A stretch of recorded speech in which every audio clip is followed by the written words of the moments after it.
I want to talk about a supplement that caught my attention because of my health anxiety, especially around brain health and Alzheimer's prevention. Lithium Orotate. Now, when you hear lithium, you probably think of the prescription drug used for bipolar disorder. But what I'm talking about here is something quite different. Lithium Orotate is a low-dose supplement you can buy over the counter, usually providing around 1 to 5 milligrams of elemental lithium per tablet. That's a tiny fraction of prescription doses. And while it's important to understand the difference, it's also worth looking at why even these small amounts might be meaningful for brain health. For me, living with health anxiety, I'm constantly looking for little edges, small, safe, science-backed things I can incorporate into my routine to give me peace of mind. Lithium Orotate ended up on my radar because of the research connecting lithium with brain resilience and possible Alzheimer's prevention. Let me walk through why it matters, what the evidence actually says, how much you need, and how to use it safely. Lithium is an element that's naturally present in our environment. We get trace amounts of it through water and food, often around 1 to 2 milligrams a day, depending on where we live. What makes lithium fascinating for brain health is its biological effects. At the cellular level, lithium influences enzymes and signaling pathways that are tied directly to neurodegeneration.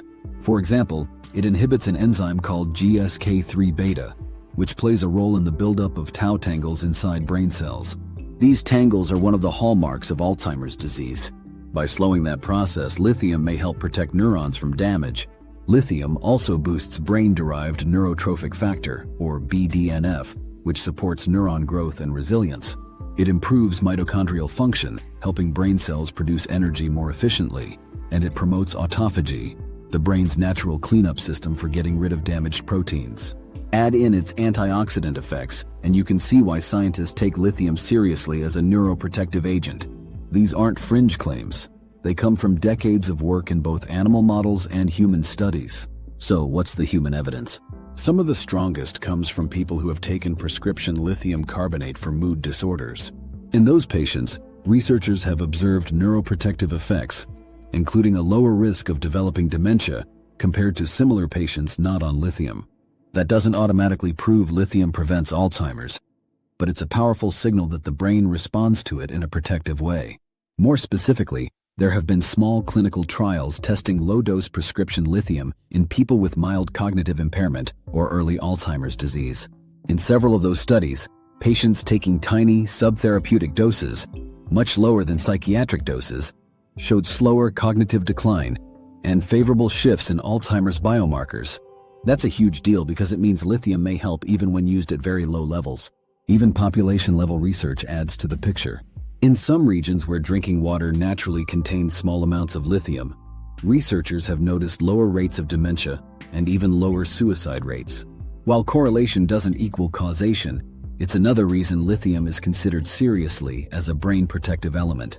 Now, where does lithium orotate fit in? This is the form you'll find on supplement shelves.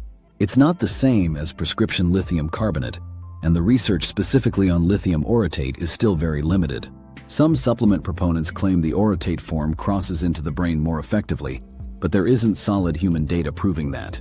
What we can say is that lithium orotate tablets typically contain around 5 milligrams of elemental lithium, and some products go as low as 1 milligram.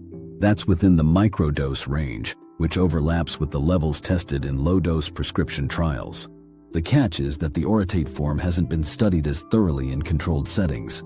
Still, many people who use lithium orotate at these microdoses report subjective benefits: improved mood stability, less irritability, better stress tolerance, and sometimes easier sleep onset. While these effects aren't guaranteed, they do line up with lithium's known mechanisms. And for someone like me, who battles health anxiety, even a small improvement in stress reactivity can be meaningful. If it helps me stop spiraling about every new sensation in my body, that's valuable, even if it's just subtle. So how much do you need? This is where it's critical to be cautious. There is no official daily requirement for lithium, and it's not approved as a treatment for Alzheimer's prevention. The doses in supplements are tiny compared to prescriptions, but you still want to respect them. Most people exploring lithium orotate for brain health stick to 1 to 5 milligrams of elemental lithium per day. Personally, I'd suggest starting at the lowest possible dose, 1 milligram daily or even every other day, and see how you respond over a few weeks. If you notice no effect and tolerate it well, you could consider moving up to 2 or 3 milligrams, and some go as high as 5 milligrams per day.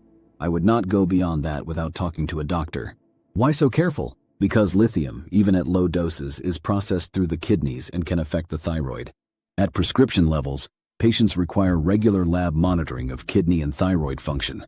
At supplement levels, those risks are much smaller, but not zero, especially if you already have kidney or thyroid issues, or if you're taking medications that interact with lithium. The most important interactions to know about are diuretics, ACE inhibitors, ARBs, and NSAIDs if used regularly. These can all increase lithium levels in the body. Dehydration can also make lithium build up. That's why I always make sure I stay hydrated and don't take this supplement if I'm sick with vomiting or diarrhea. If I were going to use Lithium Orotate long-term, I'd ask my doctor for a baseline kidney and thyroid panel, then recheck after a few months, and once a year after that. Side effects at low doses are usually mild if they occur at all. Things like slight nausea, a fine tremor, or increased thirst. If I notice those, I would stop immediately. For me, peace of mind comes from knowing I have a safe exit strategy if I don't like how I feel. Choosing a product wisely is another piece of the puzzle. Supplements are not regulated as tightly as prescriptions, so I look for brands with third-party testing for purity. The label should specify the exact amount of elemental lithium. Some labels only list the total lithium orotate compound, like 120 milligrams, which can be confusing. That typically translates to about 5 milligrams of actual lithium, but clarity is key. I avoid products that pack in unnecessary extras, just lithium is enough. Now, let's circle back to Alzheimer's prevention. Here's the honest reality. The best evidence so far comes from prescription lithium studies and from population data, not from supplement versions. That doesn't mean lithium orotate is useless, but it does mean we can't treat it as a guaranteed prevention strategy. For me, the healthiest way to think about it is as a supporting actor. It might provide some added resilience, but it's never the star of the show. The real stars for Alzheimer's prevention are the lifestyle habits with mountains of evidence: regular aerobic exercise, strength training, high-quality sleep, a Mediterranean-style diet, keeping blood pressure and blood sugar under control, avoiding smoking, limiting alcohol, staying socially connected, challenging the brain with new learning, and protecting hearing. If I put my energy into those, I know I'm making the biggest difference. Then something like Lithium Orotate can be an interesting addition on top of that, but never a replacement. As someone with health anxiety, I also set boundaries around how I use supplements like this. My rule is simple. If it helps me feel calmer or healthier, great. If I notice nothing, I don't force it. And if I find myself depending on it for reassurance, that's a sign I'm slipping into magical thinking. I remind myself supplements can support my health, but they can't guarantee my future, and that's okay. So my bottom line on Lithium Orotate is this. It's a low-dose supplement that may support mood and stress resilience, and there's a plausible case for it having long-term brain benefits, possibly even Alzheimer's prevention. But the hard evidence is still stronger for prescription lithium than for over-the-counter versions. If you want to try it, start with 1 milligram, go slow, watch for side effects, stay hydrated, and get your doctor's input if you have any health conditions or take medications. If you plan to use it long-term, consider simple lab monitoring for peace of mind. And remember that the big lifestyle habits are where the real prevention power lies. That's how I fit Lithium Orotate into my plan. Not as a miracle pill, but as one more careful step in a bigger routine aimed at protecting my brain and calming my anxious mind.